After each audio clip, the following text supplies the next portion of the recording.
زوال کے وقت پیدا ہونے والا یہ دیوبندی مولانا اعلیٰ حضرت کی شان میں برائی کرتے ہوئے بیان دے رہا ہے کہ اعلیٰ حضرت نے لوگوں کو دو حصوں میں تقسیم کر دیا. یعنی آج جو دیوبندی اور بریلوی ہے یہ جو تقسیم ہوا ہے یہ صرف اور صرف اعلیٰ حضرت کی وجہ سے ہوا ہے.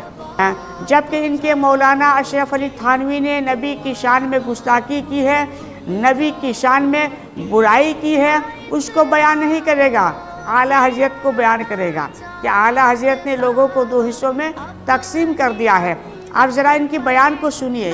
بریلویوں کی پریشانی یہ ہے کہ ادھر کنواں ہے اور ادھر کھائی ہے. اگر شمائل عبداللہ کی تعریف کرتے ہیں تو دیوبندی کی تعریف ہو جاتی ہے، ان کا ایمان چلا جاتا ہے. جاوید اختر کی تعریف کرتے ہیں تو جاوید اختر کی تعریف سے الہاد کی تعریف ہو رہی ہے تو بھی اپنے ایمان کا خطرہ ہے. بڑے خطرے میں پڑے ہیں بیچارے، سمجھ نہیں آ رہا ہے کدھر جائیں ادھر جائیں. ایسے بھی اچھی فکر رکھنے والے بریلوی حضرات ہیں جو اب یہ چاہتے ہیں کہ پرانی باتیں ختم ہونی چاہیے، مولانا احمد رضا کی باتیں ختم ہونی چاہیے اور ان دونوں بڑی جماعتوں کو ایک ساتھ ایک جگہ آ جانا چاہیے.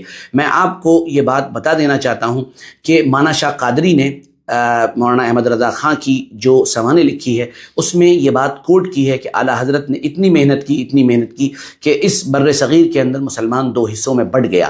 تو دو حصوں میں بانٹنے کا کام مولانا احمد رضا خان صاحب کا ہے.